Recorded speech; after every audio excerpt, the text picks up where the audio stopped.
Hello my sweet and lovely viewers. তো কেমন আছো তোমরা সবাই? আশা করি প্রত্যেকে অনেক অনেক ভালো আছো।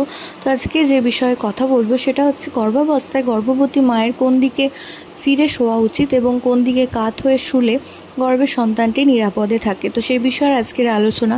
তো আলোচনার প্রথম থেকে শেষ পর্যন্ত থাকার অনুরোধ রইল এবং চ্যানেলে যদি নতুন হয়ে থাকেন অবশ্যই চ্যানেলটিকে সাবস্ক্রাইব করে চ্যানেলের পাশে থাকবেন।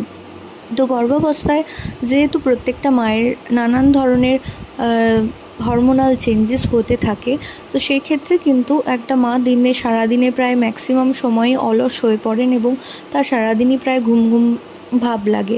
তো এই সময় যদি তিনি সোজা হয়ে অর্থাৎ চিত হয়ে শুয়ে পড়েন তাহলে কিন্তু এতে করে গর্ভের সন্তানের ক্ষতি হতে পারে এবং সেটা যদি ফার্স্ট ট্রাইমেস্টারে হয় সোজা হয়ে শোয়া, তো সেক্ষেত্রে কোনো অসুবিধা হয় না। কিন্তু যখন সেকেন্ড ট্রাইমেস্টারের লাস্টে পর্যায়ে চলে আসে, তো সেই সময় যদি কোনো গর্ভবতী মা চিত হয়ে অর্থাৎ সোজা হয়ে শুয়ে পড়েন মনের ভুলে বা ঘুমের ঘোরে, তো সেক্ষেত্রে কিন্তু গর্ভের শিশুর সমূহ ক্ষতি হতে পারে। কারণ সোজা হয়ে শুলে অক্সিজেন সার্কুলেশন বা ব্লাড সার্কুলেশন দুটোই কিন্তু ঠিকঠাকভাবে হয় না, যার কারণে গর্ভের শিশুটি মারা পর্যন্ত যেতে পারে। তো এই ক্ষেত্রে সবসময় খেয়াল করে প্রত্যেকটা মাকে অবশ্যই খেয়াল করে শুতে হবে।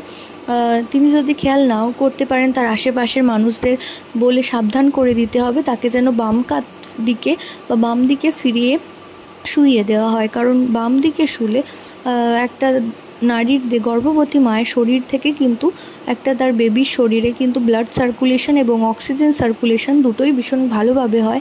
তো এই সময় প্রত্যেকটা ডাক্তার কিন্তু প্রত্যেকটা গর্ভবতী মাকে বাম কাত বা বাম দিকে ফিরে কিন্তু শোয়ার পরামর্শ দিয়ে থাকেন।